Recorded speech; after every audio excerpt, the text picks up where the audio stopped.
السلام عليكم، ازيكم عاملين ايه؟ يا رب تكونوا بخير. ربنا يسعد اي حد بيحط لي لايك ويفرح قلبه الكل يتمناه. فيديو جديد النهارده ان شاء الله يعجبكم. وحشتوني جدا جدا. بشكر كل الناس اللي سألت عليا وبعتت لي على الخاص وكلمتني تليفون. بجد ربنا يخليكم ليا يا رب ويديمكم نعمة في حياتي. انتوا عارفين رمضان بيعدي زي الصاروخ، بيعدي الوقت بيجري جدا جدا. وانا الايام اللي فاتت طبعا كنت تعبانة زي ما انتوا عارفين، واخدت بكلامكم ورحت للدكتور. ما لقيتش دكتور أعصاب يعني قريب منّي وكده، وكنت كلّمت جيجي قالت لي على دكتور في سبورتنج، بس لقيت يعني المواعيد بتاعته مش هينفع بعد الفطار، لإن بوسي عندها أغلبية الوقت دلوقتي دروس بعد الفطار. عارفين بقى الامتحانات على طول بعد العيد، فمكثّفين لهم الدروس، وكمان كان عندها في الأساس يعني دروس وقت الصيام يعني قبل الفطار، وفي ناس اعترضت كتير أوي لإن بييجوا من مناطق بعيدة وكده، فالولاد بيبقوا دايخين وتعبانين، فأجّلوا يعتبر عندها 4 أيام بعد الفطار. من أول الأسبوع ده يعتبر يعني 10 أيام كده خدوهم قبل الفطار وبعد الفطار، بس خلّوا الدروس أغلبيتها بعد الفطار، فأنا كنت باسيب معاها لوجي. المهم يعني فلقيت هنا دكتورة جنبي، هي دكتورة باطنة أنا كنت رُحت لها قبل كده، الصراحة كويسة جدًا يعني عندي. فقُلت طَب أشوف الأخبار إيه وكده. كنت أنا عاملة تحاليل قبل كده بتاعة فيتامين د و فيتامين ب وكاف والحاجات دي. طبعًا كانت النسب مش عارفة أنا كنت قُلت لكم والّا لأ، كانت النسب ضعيفة جدًا، وفيتامين د كان عندي 3 تقريبًا أو 4، كان في الضياع يعني. فهو أنا ما أعرفش إن العلاج المفروض لمّا أنا باقول لها وكده، قالت لي: "لأ، العلاج استمريتِ عليه قد إيه؟" قُلت لها: "أنا ما كمّلتش شهر." يعني أنا من النوع اللي بازهق بقى، ما بافتكرش العلاج، يعني عارفين اللي هو آخُد يوم ويوم لأ، يوم ويوم لأ، وبعد كده كل يومين، كل 3 أيام. فأنا بصراحة قصّرت في موضوع العلاج ده، ما خدتوش بانتظام. فقالت لي الدكتورة: "هو لازم فيتامين د ده عشان يرجع لطبيعته ويرجع كويس، لازم علاج 3 شهور وتكرّري التحاليل، بما إنِّك عاملة تحاليل من 3 شهور فخلاص إحنا على على أساس التحاليل دي هاكتب لِك العلاج وشوفي الأخبار إيه، لإن كل اللي بتشتكي بيه نفس العلاج وزوّدت لي عليه حاجات اللي أنتِ كنتِ بتاخديه قبل كده." فالحمد لله يعني باخده بقى لي يومين أحسن، الحمد لله رب العالمين، يعني أحسن فعلًا. لإن قعدت تقول لي نقص فيتامين د ده بيعمل اكتئاب، ولو أنتِ أصلًا عندِك stress وعندِك أعصابِك تعبانة والكلام ده كله بيزوّدها خالص. إيه يا بُصّي رايحة الدرس صح؟ عايزة فلوس الدرس مباشر على الهوا، مش باقول لكم. عايزة أقول لكم لسه فطرانين دلوقتي وبوسي باسجّل لكم الصوت، فعايزة فلوس الدرس. حاضر يا حبيبتي حاضر، خدي من الشنطة، شوفي اللي أنتِ عايزاه كده ورّيني وخدي. المهم أنا كنت باورّيكم هنا الأدوية اللي كتب لي عليها الدكتور، فهي كلّها فيتامين د، فوليك أسيد، أوميجا 3، فيتامين ب وفيتامين أ وفيتامين ب ك مركب، شوية كده الحاجات دي تبقي أصلًا كلّها فيتامينات يعني. فهي قالت لي اتضبّطي كده عليها، وأهم حاجة فيتامين د تاخديه في ميعاده، فإن شاء الله بإذن الله الوجع اللي أنتِ بتحسّي بيه في جسمِك والكلام ده كلّه يبقى ما فيش حاجة إن شاء الله بإذن الله. استمري عليه مبدئيًا 10 أيام، ولو أنتِ ما استريحتيش على العلاج ده خلاص نبقى نعمل تحاليل تانية، ممكن يكون في حاجة تانية، لإن هي برضه شكِّت في السُكّر، بس أنا كنت عاملة تحاليل سُكّر الحمد لله كانت كويسة. وكمان مقاومة أنسولين كنت عاملاها زي ما أنتم قلتوا لي، ممكن ده يكون من مقاومة أنسولين أو السُكّر عالي أو ناقص أو كده. بس أنا الحمد لله لمّا كنت عاملة من 3 شهور كان السُكّر تمام. فقالت لي: "لو إحنا استمرينا على الأدوية دي تمام خلاص، إن شاء الله يعني إيه استمري عليها كده شهر وبعد العيد إن شاء الله أشوفِك يعني." هنا بقى عايزة أقول لكم كنت جايبة دي بتاعة المعالق دي عجبتني أوي، أوي، لايقة خالص على المطبخ، لونها أبيض كده في كافيه زي ما أنتم شايفين.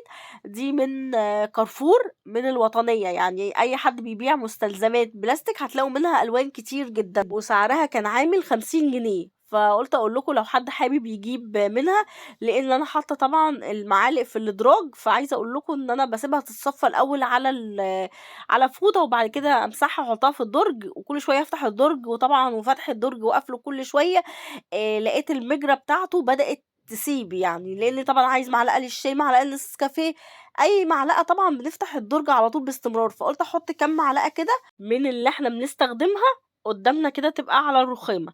وهنا كنت أنا يعني غاسلة كوبايات وحاجات وكده بتتحط في النيش، فقُلت أحطهم بقى مكانهم، كل حاجة ترجع لقواعدها سالمة وكده الدنيا تبقى تمام. طبعًا في فيديو كده قبل كده أنتم قلتوا لي أنتِ تقريبًا ما غسلتيش الكوبايات، والله أنا عايزة أقول لكم إن أنا تقريبًا شطفتها كده، والله مش فاكرة لإن اليوم ده أنا كنت تعبانة جدًا، جدًا، ما كنتش مركّزة في أي حاجة، كنت أصلًا ما نمتش من كتر التعب، وزي ما قُلت لكم الدور اللي أنا كنت واخداه ده، فأنا مش عارفة بصراحة أنا غسلتها والّا لأ، فجَلّ من لا يسهو.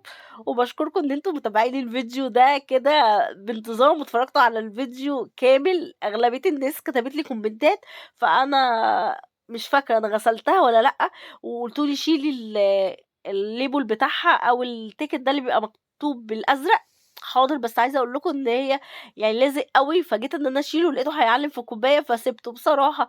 آجي أعمل أي حاجة بإيديّا، إيديّا مش مستحملة، عارفين اللي هو إيه، تحسّي إيدي بتترعش، مش باعرف أمسك الحاجة أوي. امبارح يعني عشان أفتح برطمان صلصة، عايزة أقول لكم حاولت وجاهدت قد إيه، ما عرفتش إن أنا أفتحه، لدرجة إن أنا كنت فاكرة إن أنا جايباه من كارفور والّا فين، هو البرطمان كان مغلّس، لإن مهاب برضه حاول يفتحه ما أعرفش ولا بوسي، بس أنا كنت بافتحه، فقُلت له: "لأ انزل جيب برطمان تاني غير ده." والله لغاية ما أشوفه ماله يعني أودّيه كارفور مش عايز يتفتح، حرام برطمان الصلصة ب22 جنيه، فنزلت جِبت واحد تاني شكّيت بصراحة، بس الحمد لله فتحته يعني. ساعات بيبقى معصلَج كده وبافتحه بسهولة، تقريبًا برضه البرطمان كان فيه حاجة يعني مش مضبوط. أنا بدأت بقى إيه كده لمّيت زي ما أنتم شُفتوا لمّا دخلت كان عندي كده غسيل، رُحت لقيت الغسالة كنت حطيت دورة فيها بعد الفجر، فغسلت تمام، فرُحت منشّرة الغسيل وحطيت غسيل طبعًا تاني في الغسالة، والناس اللي بتسألني عن التلاجة أخبارها إيه، الحمد لله والفضل لله رب العالمين. التلاجة تمام وشغّالة كويس جدًا، جدًا. فأنا باحُط كده حاجات أساسية عندي مش باستغنى عنها في العادي، يعني مثلًا لازم يكون عندي رُز بسمتي، لازم يكون عندي مكرونة، ده أساسي، مثلًا كيسين بانيه، كيسين لحمة مفرومة وبطاطس ورُز، ده أساسي عندي في البيت علشان وكيس فارم فريتس عشان لو أنا مثلًا تعبانة أنزل السوق أو الولاد عندهم دروس وما حدش هيناولني حاجة، تبقى الحاجات دي موجودة عندي. بس بقى شطفت الحاجات كده اللي أنا كنت جايباها المنظم ده غسلته الحمد لله، وكمان الكوبايات بتاعة مبرد المَيّة، وعامل لهم بقى عصير النهارده إيه كده، امبارح عايزة أقول لكم كنت عاملة أول امبارح مكرونة بلحمة مفرومة، وكان عندي امبارح بقيتها، وقُلت أحمّر بطاطس، المهم اعترض قال لي: "لأ أنا مش عايز آكل الأكل ده."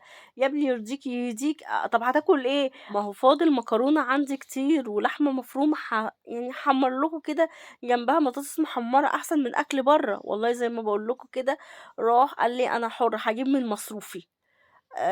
أنا طبعًا إيه، إحنا معوّدينهم إن هُم ياخدوا مصروفهم بالشهر، عشان كل واحد إيه، يشيل مسؤولية نَفْسه، اللي نِفْسه يجيب حاجة غالية شوية ويقعد بقى يحوّش يبقى المصروف معاه ويستحمل بعد كده الشهر كُلّه، دي فكرة أحمد من زمان جدًا وهو بيدّيهم مصروفهم بالأسبوع كان الأول وبعد كده بقى بالشهر يعني لمّا كبروا شوية.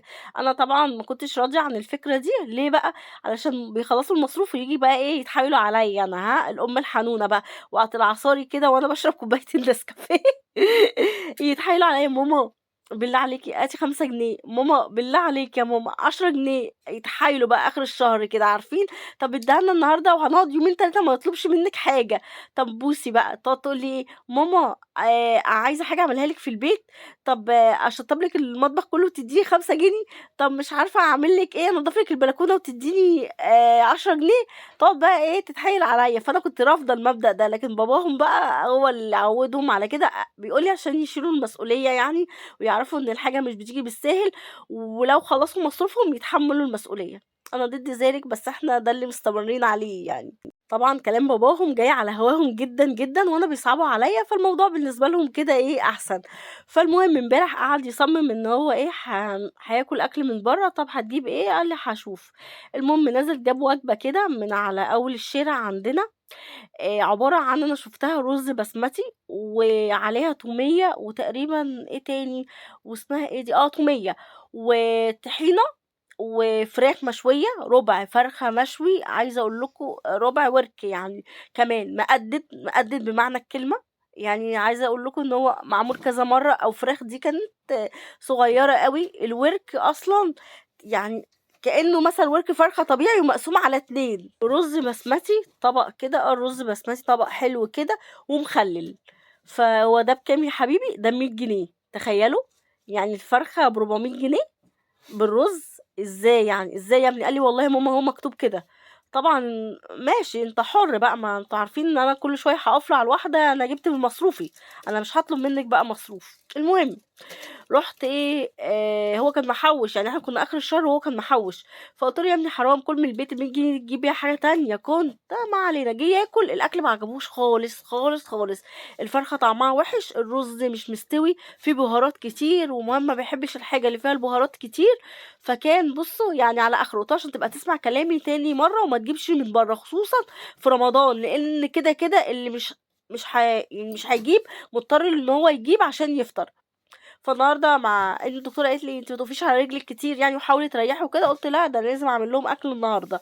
طبعا احنا الحمد لله يعني عملنا خضار كذا مره، وكنا معزومين على خضار برضو ومحشي وكده. كانت خالة احمد عامله لنا محشي جميل جدا، تسلم ايديها، وفراخ. فالاكل حيره بقى كل يوم. قلت لهم ما انا هعمل لكم بقى ايه، شاورما. جبت بقى بصوا نص بانيه كده وقطعته شرايح بسيطه جدا جدا، وحطيت عليه بقى بصوا توابل، بصل بودر، توم بودر، حبهان مطحون ومستكه مطحونه وكوبيبه صيني وزعتر. ده اهم حاجه، الزعتر بيدي ريحه حلوه قوي، وزيت زيتون وخل وكاتشب زي ما انتم شايفين، وملح وفلفل اسود وكاري وروزماري، وكمان كاري وروزماري وكركم. هنا بقى هاعمل رز البسمتي كده زي ما انا بقول لكم. انا عندي الحاجات دي، بس انا ما عملتش امبارح ليه؟ لان كان اكل موجود، فحرام ان احنا نسيبه في التلاجة. لو سيبناه يوم كمان خلاص يعني مش هيتاكل، فحرام. هنا بقى نزلت كده زي ما انتم شايفين بعمل كوبايتين رز بسمتي، بحط عليهم 3 كوبايات ميه، لان الرز البسمتي بيبقى بيحب ميه زياده شويه. وما نقعتوش ولا اي حاجه، يعني في ناس بتحب تنقعه وكده عشان يستوي. انا لما بحط 3 كوبايات ميه بيستوي معايا. حطيت طبعا في الميه بتاعته توابل كبسه وكركم وكاري وملح وفلفل اسود وسمنه. بس كده. انا وانا بعمل الرز بقى لقيت اللي عمل دش زي ما انتوا شايفين كده. الحمد لله، قدر الله وما شاء فعل. لوجي انا طبعا كنت زي ما انتوا شفتوا كنت بغسل الكوبايات بتاعه السبنسر وكنت حاطاها عندي، فهي كانت عايزه تشرب، فشايفان ان انا بصور وكده، فراحت قالت انها تاخد كوبايه من النيش عشان تشرب. راحت موقعه بقى كذا كوبايه كده زي ما انتوا شايفين، وبوله بتاعه بولة يعني بتاعة الجيلي والحاجات دي واطباق وكده. الحمد لله. بس ان هي انا طبعا كانت مفجوعة جدا جدا وخايفة. عايزة اقول لكم الصوت كان فظيع فظيع بمعنى الكلمة. فكانت خايفة وكده. انا قلت لها ما تخافيش، بس تعالي كده على جنب، تعالي نشيل بس الازاز ده. والحمد لله جت على قد كده. ما قلتيش لماما ليه عايزة تشربي؟ ما قلتيش لماما عايزة تشربي ليه؟ كده عشان الكوباية اتكسرت. عشان الكوبايات اتكسرت. طيب معلش، خلاص بقى هلم الدنيا كده. وبعد ساعات كده تحصل حاجات وانتي واقفه في المطبخ ما تتوقعهاش. الحمد لله انها جت على قد كده، الحمد لله رب العالمين. لميت بقى الدنيا ومسحت، لان انتوا عارفين الازاز ده بيخش في كل حتة. عايزة اشيل السجادة كمان، جبت المكنسة الكهربائية، وطبعا سجادة السفرة كان نطر عليها ازاز. ده حوالي بتاع 3 4 حاجات اتكسروا، يعني الحمد لله فداها طبعا.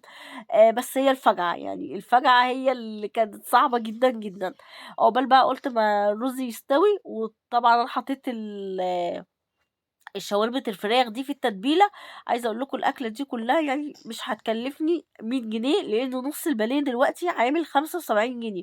يعني البانيه نزل شوية الحمد لله رب العالمين، بقى ب75 جنيه. ورز وكده يعني 100 جنيه، وهتكفي 4 افراد او 5 افراد. لوجي دي ما تتحسبش اكلها نونو نونو. كل شوية مهاب يقولك ايه يا فاطر؟ ايه يا فاطمة مردان. مرضان؟ واخدين بالكم؟ يا فاطر مرضان، اسمه رمضان. مردان. رمضان رمضان. مش مرضان، رمضان. اسمه ايه؟ رمضان. رمضان. تقول له انا صغيره، انا لسه صغيره، وكل ده على اساس ايه؟ انها بتشرب شويه ميه بس، يعني عارفين ميه، وبتقعد زينا كده زيها، لا تاكل زبديه او اشتكي لهم اهو، ولا عايزه تقولي هاتي كورن فليكس وفي الاخر ما تاكلهوش، ولا كورن فليكس ولا اي حاجه. والله يا بنتي كنت نازلة كنت باكل كونفليك. ده امتى؟ ده تلاقي بعد الفطار. لا مش بعد الفطار. امال امتى؟